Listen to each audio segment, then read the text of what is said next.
Hey, what's up everybody, known as Geeks. I'm going to show you how to install a riser extender cable for your graphics card.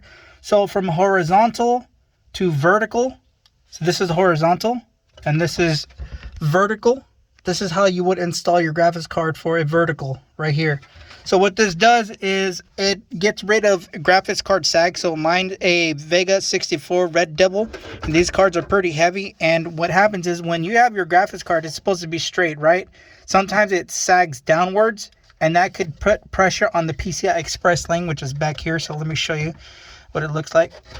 So this is going to be your PCI Express Lane. It doesn't matter whether it's a 3.0 or 4.0. It doesn't matter. It puts pressure in the soldering points, which is in the back side. The little, not these little tiny things that are right here, not these little tiny things, but behind it, which is going to be your soldering points, and it could apply a pressure to that and could cause a damage to your motherboard or the actual PCI Express lane that's here. And then also it could damage your PCI Express connector that's on your graphics card itself. So to bypass that weight, you can also have a little bracket that supports from here, the graphics card, all the way down to here, which will push it up, and it would get rid of the weight that will be applying to the pressure, which would be right here. I do apologize if I keep stuttering. I haven't eaten anything yet, and I have a lot of brain fog right now, so I'm trying my best. But in order for it to work, we need a cable that's called a riser extender cable, or extended riser cable. So what this does is you're allowed to connect, say, let me show you the end because I have two cables on it. So see how this is called the male end, so, and which goes into the female, which is there.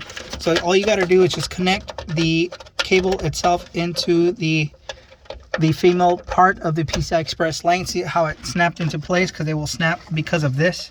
So you just push it out and then pull the cable out with both of your hands, or if you can, just grab a good grip on it, because you don't want to pull the cables from the pins.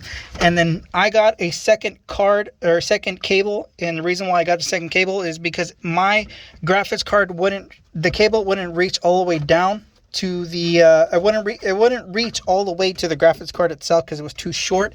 And then I also got myself an angled version, so that way it will angle itself when it's, yes, I don't care about the cables, but so see how it's down this way, so it's flat, so it's angled. If I had it just regular, which is this, if I had it regular style like this, that means that it would be pulling on it, and it wouldn't sit comfortably on the bottom right here. So I had to buy an extender. Yes, I got dust. Yes, I don't care. The main point is for me to show you a lot of people who don't know how to do this, and a lot of people who are getting into computers and wants to mount it in this direction. You could this is what you're gonna have to do. So I'm gonna put the camera down really quick, and I'll install it so that way you can see how I did it. Okay, so I just realized how close it was, but I'm working in a very limited space. So you can see I have the cable attached, which is the vertical cable on the bottom, and then the cable goes all the way up to the top. You see it's down here. It's right next to my sound card. It's right here on the bottom. So it's it feels like it's pinched, but it's not really pinched because I can move the graphics card a little bit. I don't have the graphics card mounted yet, but see, I can move it. And the part of the connector between the two cables is on the bottom, right here on the bottom. So that's a good spot to put it.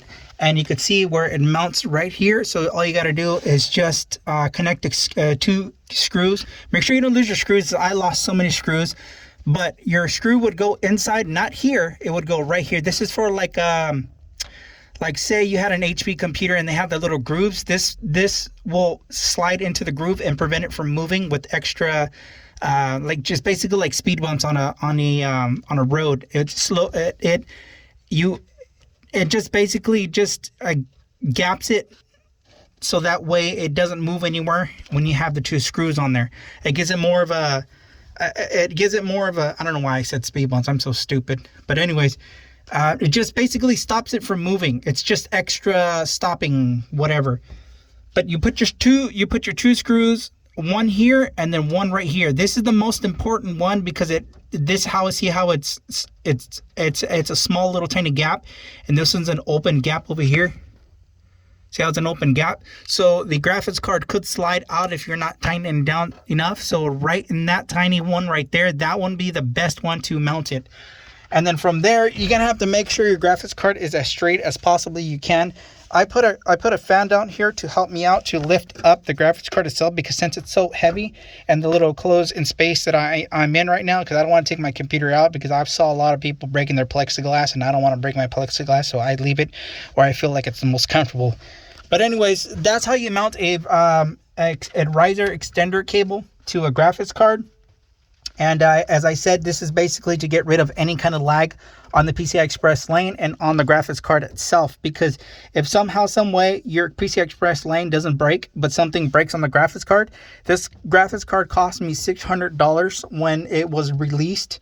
And I got this maybe about 3 years ago, and it was still $600. And this graphics card is a very unique graphics card, because not a lot of graphics cards were made with the type of memory that I have, that is built in with. It's called the HMB2. Basically, it's a solid state kind of memory that it has built into it. So these graphics cards are very unique, and the reason why I say they're unique is because, like, say you're playing Resident Evil 3, right? You can go into the graphics settings and you could change the amount of graphics, you can change the amount of memory that the graphics card can use. This comes with the standard of 8 gigabytes of HMB2 graphics memory.